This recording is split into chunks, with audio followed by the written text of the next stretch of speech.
Hey there, it's Marley Major. Before we dig in, don't forget to like, subscribe, and ring that bell because you definitely don't want to miss another glorious disaster here on Every Day's a Train Wreck. Because missing an episode, now that would be a train wreck. Let's get to it.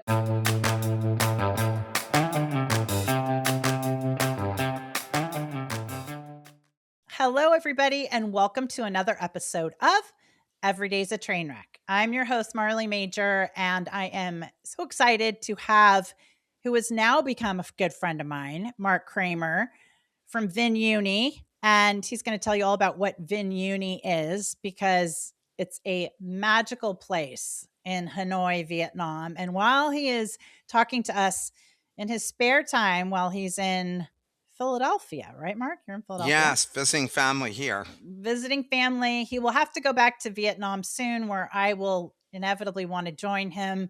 But some of you remember I did a talk at VinUni in December, and it was magical, all about the future of AI, and got to meet Mark's students. And I'm going to let him tell you all about his bio because there is no way I would be able to do it justice. So, Marc Kramer, welcome to the show. Thanks for doing this. Thanks for having me. I love the name Every Day's a Train Wreck. That is like the most creative name of any podcast I've been on.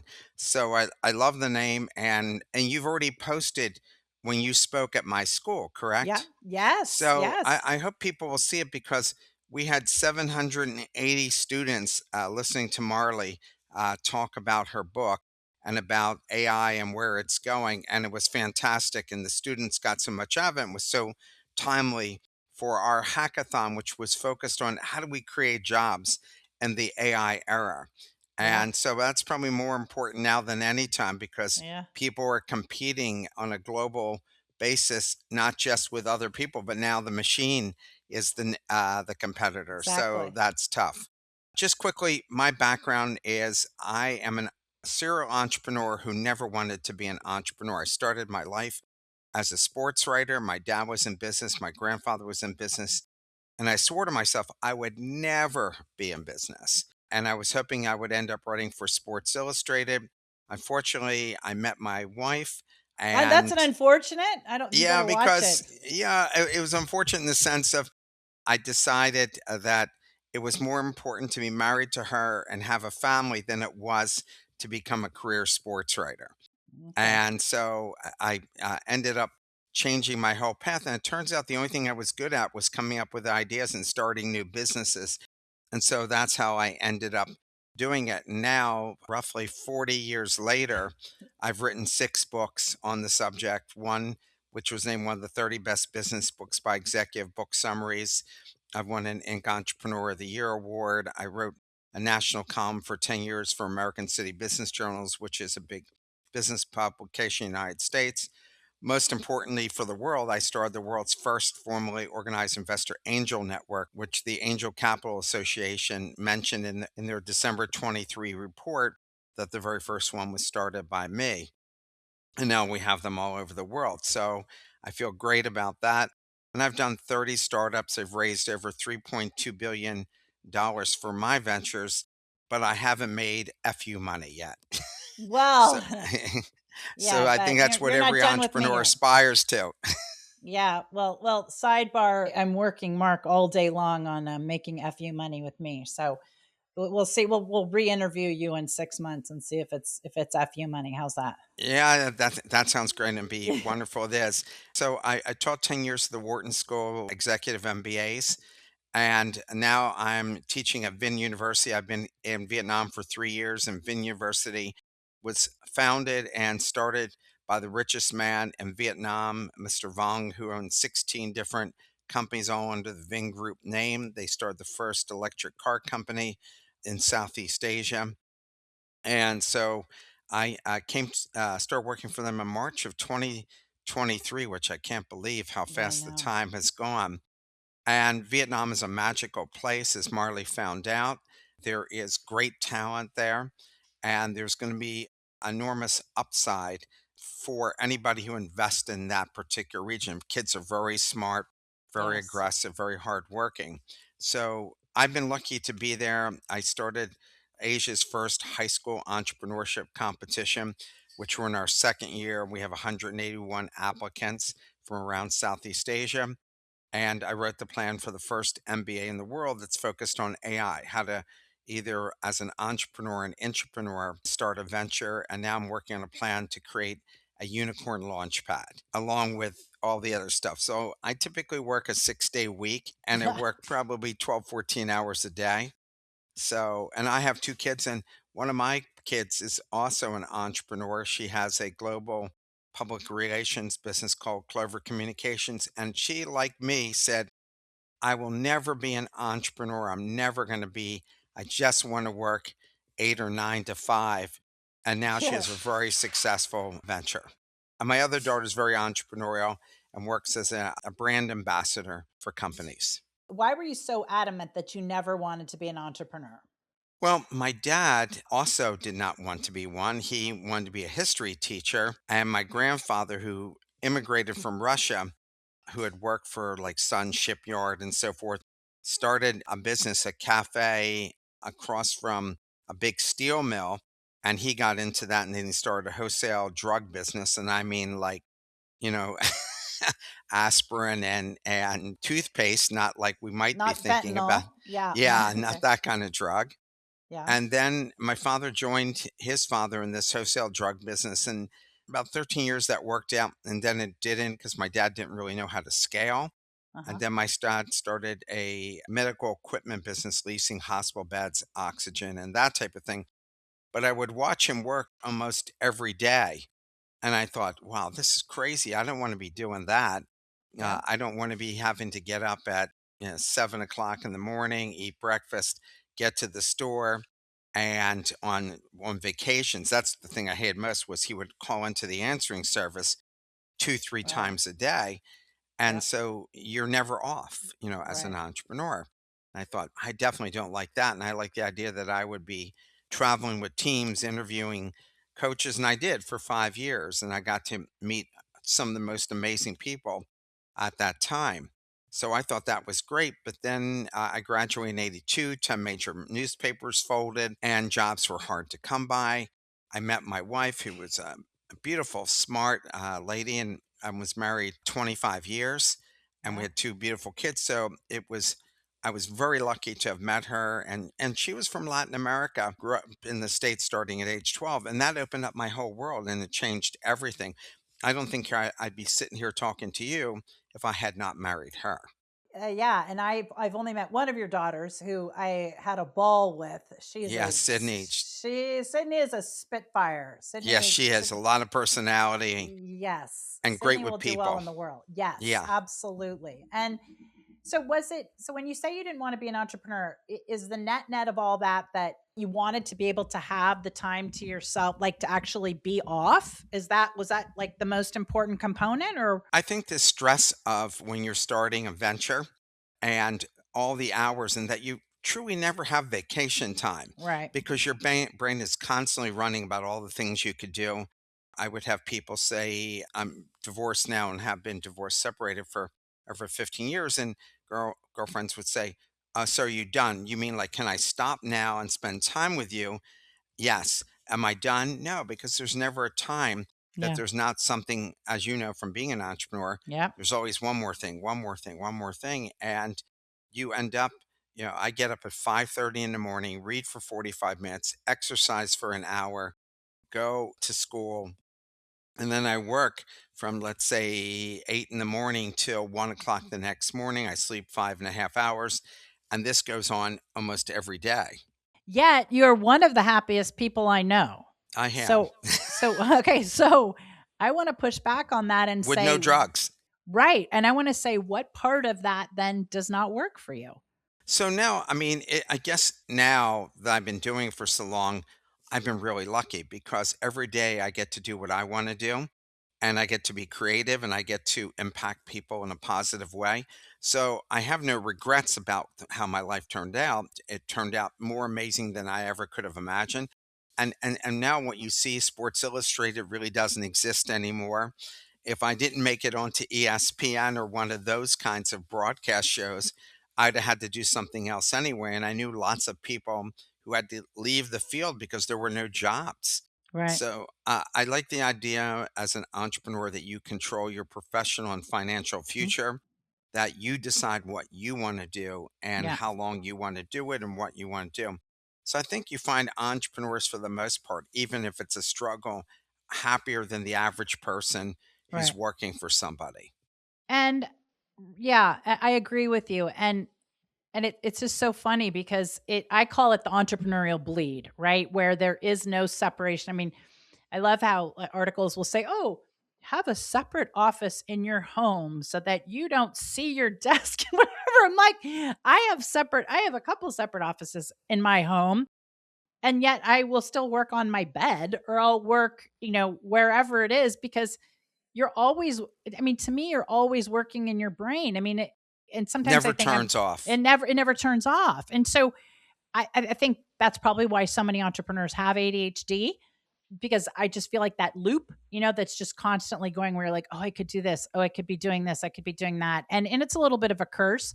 But at the end of the day, we do get to pursue what it is we want to pursue. And I'm just trying to imagine you doing anything. I mean, I just can't imagine you doing anything other than sleeping 5.5 hours a day, right? Like, if And all of I'm a a sudden, deep, deep sleeper, like dead sleeper. So I get 5.5 hours of really great sleep. So I wake up in the morning, I feel very refreshed and excited to take on the day, and I don't take any naps. It's worked out great for me, and I've met amazing people. oh And yeah, I like starting things like you were on my podcast, The Best yeah, Business Minds, yep, and now I've interviewed over 400 authors globally, and it's won 6 international awards. And I've met amazing people. Many of the authors have come to Vietnam and visited me, yeah, which has been great. And then I started a podcast since I've been here called Asian Founders and Funders, and that has opened all these doors for me right, throughout Asia, and it got me speaking gigs and lots of other things. So I'm a big believer that you can't be afraid to start new things and fail. right, I tell my students, I said, the only thing in life you have control over is effort. You don't have control over who falls in love with you. You don't have control over who hires you. You have no control over the outcome. The only thing you have control over is get up yeah. and give your best effort and not be afraid to try things. And I've lived my whole life like that. That's terrific advice, and and you can say it's effort or it's mentality, and I was binge watching this show that is really random, but to me, it's very symbolic about what we're talking about, and it's called Alone. And on Alone, this show where they go to these extreme places, right? And it's like 12 people, and they go to this last season has been in the Arctic, right? And it is so fascinating to me that, kind of the first handful and the first whatever, maybe week or something, they drop out because I think they call it drop shock or something, where they know they're going to be alone, but then they're dropped into this place and they really are like, oh my gosh, I really am alone, like catching my own food, et cetera, et cetera. And then a few other people, like they get some kind of stomach bug. And so then they're out. And then a few other people, it just goes on and on. And they're like, oh, I miss my family. But what's really interesting is how by the end, the one that will win or the last couple are the ones that really can just control their brains and where their brains go, whether it's like, do they just start ruminating about something that doesn't exist? Like they've had no experience with the outside world this whole time. And this one guy who I thought was going to win, he somehow from the beginning was talking about how he was so great being alone. He loved his own company. I'm telling you, by the end, he had convinced himself that one of his parents was dying while he was on the show. And he really kind of talked himself out of the whole thing. He And fell apart. he completely fell apart. And sometimes I think of that's really symbolic of the entrepreneurial journey, right? Is Yeah, like your job is just not to fall apart. that's why it was a good fit for me because I'm always even keel all the time. Yeah, And it turned out to be a great profession for me because I don't get flustered by anything. right. And I think as an entrepreneur, and we teach our students to have the entrepreneurial mindset, which I think is incredibly important for Yes. anything in life, that no matter what's thrown at you, there's always a plan that you can make. And there's always a way of fixing whatever that problem may be, Right. even if it doesn't ultimately, like I said, They could throw anything at me in life. If I had to go cure cancer, I'd figure out a process to give it my best shot. Yeah. Might not turn out, but I'll Right. give it a process. I think people who become entrepreneurs, they really realize that there's a process to solve anything that you want, and then they just go about. They don't panic at all. They don't look and go, "Oh my god, they've changed the rules of the game on me." They Mhm. adjust to the new rules that happen. Or they And might panic, but the customers never see them panic.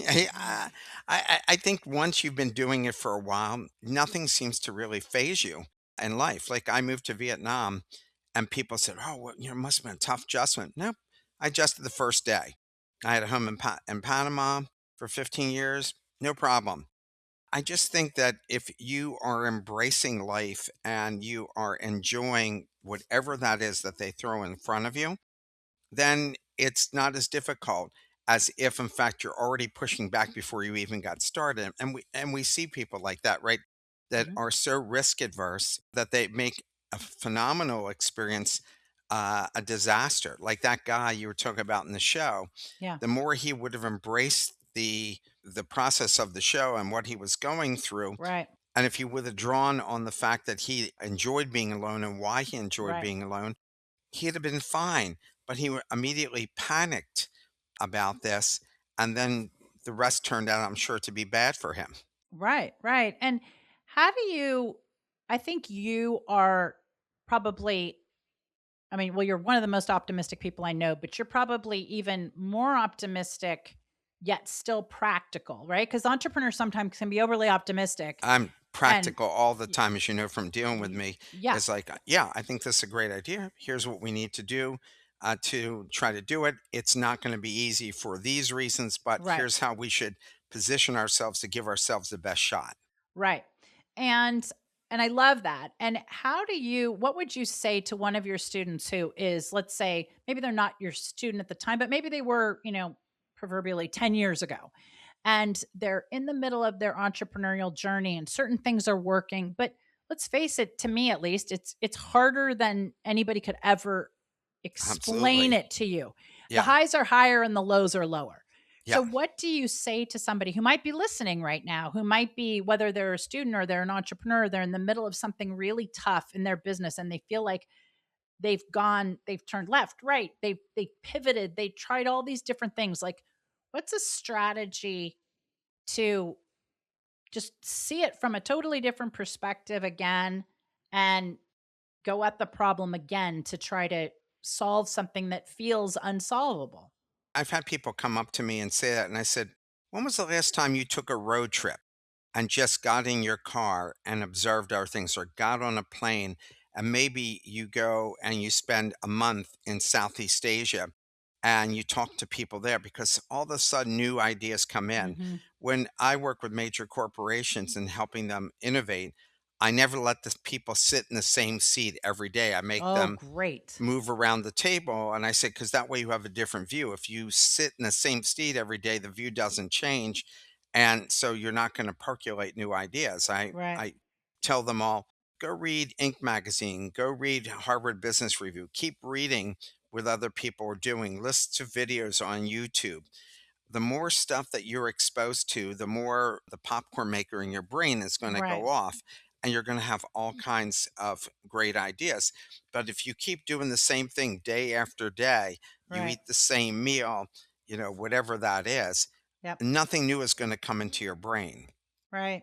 And it's so funny you said that about the popcorn and the popcorn maker, because something I was writing about today actually was like how you have an idea, and let's say it's business or it's just something that lodges in your mind and it starts as a little kernel, right? And then it's like the kernel pops and then it's almost like the popcorn expands, and like this guy in the show where it just expanded and expanded and to the point where it's like he had a whole field of corn, instead Right. of just the one kernel of popcorn, because that's sort of what he was manifesting. But I I like your idea so much of, even if it's just changing seats or changing rooms or changing directions, or you're so right, just going on a drive. I mean, I think so many times we're just stuck like with our head down in our phones and just going in a drive like with the music on, right? And just thinking about whatever it is you're going to think about and listening to something completely different. Like I've gone on this thing where I started going back to listening to different things on YouTube, right? Because yes, podcasts are podcasts and so much of it is still on YouTube, but there's something different about going to that app's interface or another app's interface, right? Even like Threads versus Instagram, that it dislodges something in your brain that has felt really stuck, right? And then it's like once you kind of blow it open, like if you're mining or something, it's like bam, it cracks. I mean, look, now you can use chat and you can say to chat, here's the idea I came up with. Tell me what I'm missing, Right. or tell me a different direction that I should be taking a look at. So Yeah. there are so many places to go, or you join a group of other entrepreneurs and you share with them what the thing is that you're doing and asking for their perspective to go and do it. I just think there's so many ways, but a lot of people, especially new entrepreneurs, if it's not working right away, just like relationships, Yeah. they're ready to jump out Yeah. of it. Yeah. And I'm like, whoa, whoa, whoa. Let's take a look at all the options here Yeah. before we Yeah. do it, because yeah, this looks like a really good idea. Maybe it's a different look at it. So there was a guy who created kitty litter that lasted a long time and didn't smell and so forth, and it wasn't going well for him. And one day he had a flood in his basement, and he decided he had to go get a water vac. And he goes, "What can I use to block the water?" So he started putting his kitty litter in socks. And he called it crap in the sock, and he put it in there, and he blocked the water. He went to the hardware store, got the water vac, came back. The water was all gone. It was all absorbed. And this guy was in Erie, Pennsylvania, and he went to the hardware store and told the guy what happened. He goes, maybe it's a product. Maybe that's what I should be doing." Turned out so well that 25 years later, he sold the business for $255 million. Oh, dollars. wow. Yeah. And there's Wow. lots of these kinds of stories that Yeah. if you're around long enough, you hear them. I mean, there was a woman named Yasmin Mustafa, and she started a company, Roar for Good, with a partner, and she had gone through Latin America and found out how women were accosted in horrible, violent ways. And they all said, "I wish there was something I could have pushed a button and told everybody where I am." So she created that. And so in the beginning, she sold it to almost 38,000 dads like me who said, "This is great." Our daughter Yeah. said, "You know what? This thing is so ugly. I don't want to wear it." Yeah. So she pivoted to hotels, and then the pandemic came and that killed them. She pivoted again, but this happened over a period of 10 years. And now she has a very successful business providing this pin to first responders and people who could be at physical risk. So she never gave up on the idea, and she kept changing her perspective and who she could be, who could benefit from her idea. And many people just give up too soon without thinking of all these things. The guy with the kitty litter, Yeah. he looked at that. So I think as somebody who's going to be an entrepreneur, before you throw in the towel, you should ask even other people, what could I do with this that I Mhm. came up with? Is there other uses that I could take for this? Yeah. And if you've exercised everything that you thought you could do, then you can say, I've done everything. I've talked to everybody. Maybe it's just not my time for this particular idea, but don't give up on the fact that you could come up with another new idea and give that a try. Yeah, I love that. And why do you think first to market is so difficult? Well, two things about first to market. One is you have to convince people that this idea of yours is good, Mhm. right? And that's the Yeah. hardest thing, is finding the first buyers. But the other thing is, if you looked at all the success stories in history, none of them were first, especially recently. If you look at Google, they were like the 17th search engine. Yeah. Facebook became behind Friendster and MySpace. And again, you look at all of these success stories, and none of these guys were first. Yeah. They were early, but they Right. were definitely not first. And the first, it's just like the D-Day invasion. The guys who go to the beach first usually get slaughtered.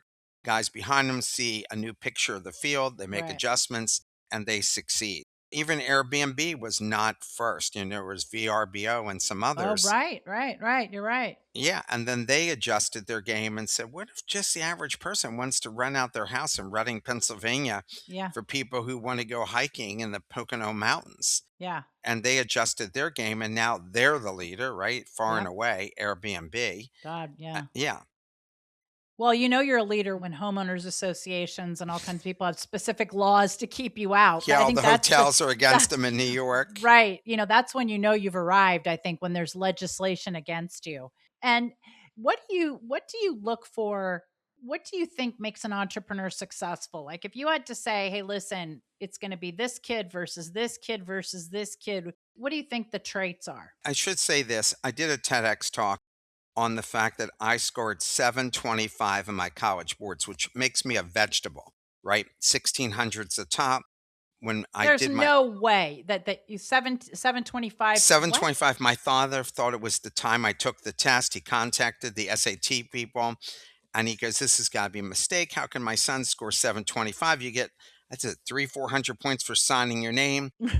My dad said, "Maybe you misspelled your name." It was, yeah, it was, and I took it twice and I scored exactly the same score, 725. I said, "Look, Dad, 1450 if you add them up together."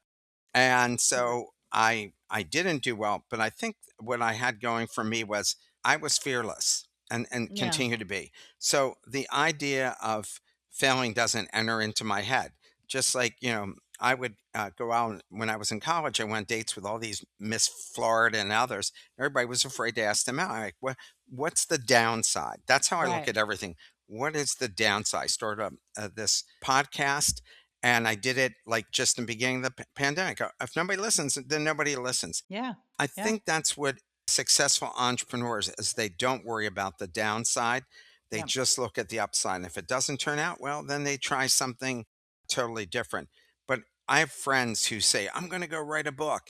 And the same friends have been talking about for like 30 years. Yeah. And I wrote 6 books. And I Right. said, all you have to do is start writing. And Right. so, I put down the plan and then I went and got told a publisher, here's what I wanted to do. And then eventually I got a publisher. But I just kept putting one foot in front of the other. Yeah. That's it. I wasn't clearly I'm not the smartest guy in the room, scoring 725. When I tell my students at Wharton, and I would say to them, "What do you think I scored on the boards?" And they 1550, 1580, 1600. I said 725, and they go, "Math or English?" I said combined. Exactly. And they were, Exactly. yeah, they were like, "F you. There's no way that you scored started. You're just trying to rub in our nose that you probably scored 1600." Right. Right. And I said, "No, I'm telling you, that's all I scored." In fact, the guidance counselor at my high school, I went to Coatesville High School outside of Philly, told my dad I was not college material, that I would No flunk way. Did out. he really? Yeah, and I only got accepted main campus, one school, West Virginia. Shows you how smart I Wow. was. I didn't know where West Virginia was. Oh I, my God. I said, "Is that Western Virginia?" My dad, "No, that's why you scored 725." Oh He my said, "Mark, gosh, that's the Mark. school that Jerry West went to." Because I graduated high school in '78, and Jerry West had just retired a few years before from Yeah. the MBA. And go, "Oh, okay, I know where that is." And went there. I actually loved the school, and I had a good experience. But that was the only school in America that accepted me main campus, and that's because everybody else didn't know West Virginia existed either. So nobody was applying. So they wanted foreign, they wanted people from Yeah. outside the state to apply. I mean, when I went to school, study abroad, where my kids went to Italy and England, Yeah. study abroad for us was going to New Jersey, you know. Yes. Yes, I love it. And I don't mean to laugh. I mean, but it's just I am constantly amazed by how people that I mean, I consider you literally one of the smartest people I know. And obviously Uh, your resume demonstrates that. And being in Vietnam, you and I were joined at the hip for yeah, quite a few days, good or bad, but it was fun. for me I loved it, and I Yeah. could have just, to me it was like Ding and Dong's Excellent Adventure. I could have hung out with you forever. And sometimes I think about it like, wow, I flew all that way and it was so nice to meet somebody that you were then so comfortable with, right? And could have such a great time. But it just goes to show you that and we've been talking about this because my daughter's a senior in, high school, and everything is with these kids and these early decision and all this stuff. And you want to just keep saying to them, I mean, you don't want to say it doesn't matter because you want them to be motivated and all this other stuff, but there is just so much more. And at the end of the day, it is really about putting one foot in front of the other. Or, the basketball star that turned out to be the star because they knew they had to show up in the gym longer, put more time in than everybody else. Yeah, I mean, Michael Jordan took 200 shots a day. Okay, Yeah. that's why he's Michael Jordan, is because they used to say when Phil Jackson ended the practice, they said to him, Michael Jordan said, "Well, I'm staying. I'm going to keep practicing." Their guys go, "Oh, like we're going back." And the other guys who'd been with Michael Jordan would say, "Michael didn't say practice was over. Phil said it was over, but Michael isn't. And so we got to stay and keep practicing." And, hence what he won 6 NBA championships. Yeah. I think Yeah. everybody who does something special is driven, and it has nothing to do with being tall or handsome. I mean, look at Danny DeVito, and Yeah. he's been Oh, amazingly totally. successful.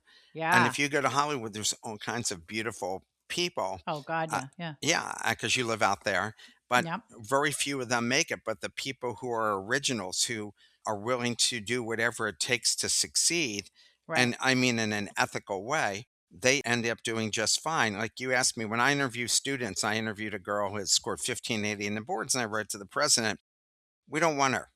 And she, Why? and she said, "Why?" I said, "She's just book smart."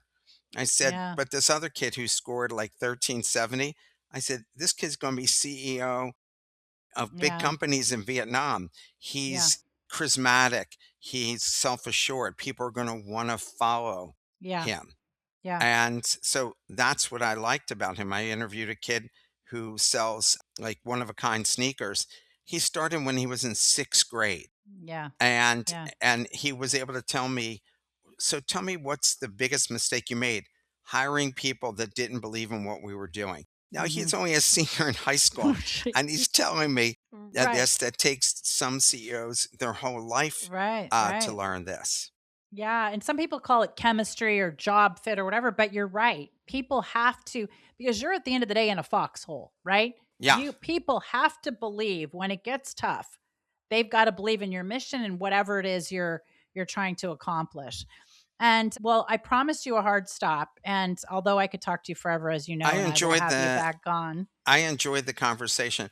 I would say to anybody who wants to be successful, no matter what it is only look at the upside. Don't look at the downside.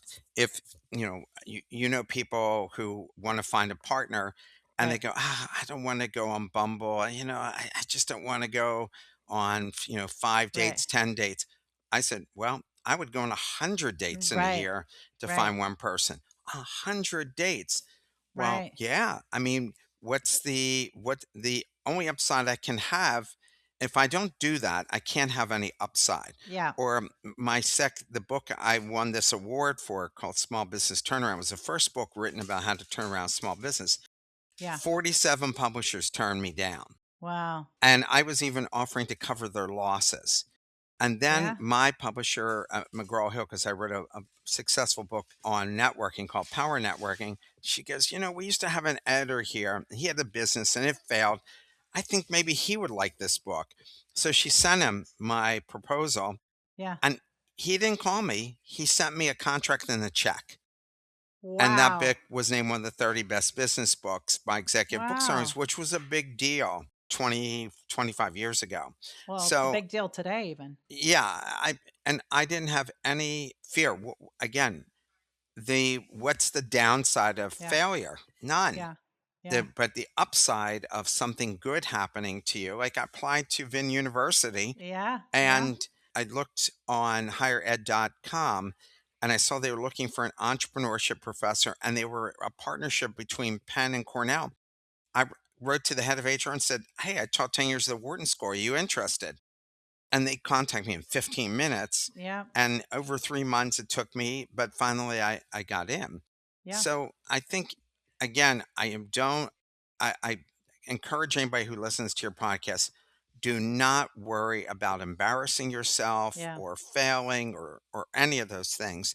just think about all the good things that could happen. Right. Even if you fail the business, 'cause you're going to meet all kinds of cool new people. Oh, absolutely. Absolutely. Well, Mark, how can people connect with you? Is it Instagram, email? What is it? They can definitely contact me at marc.k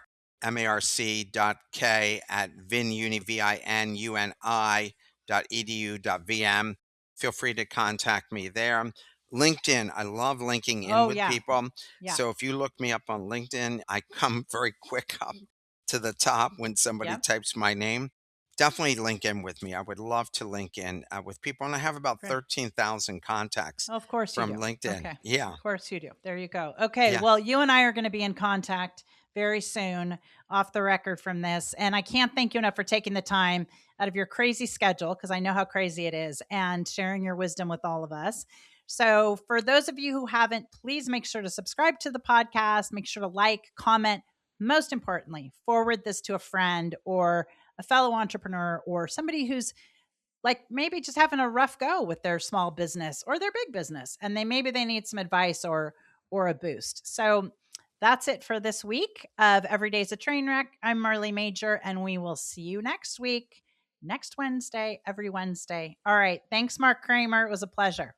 Thank you so much. I hope you'll have me back. I will. Bye bye. Bye bye.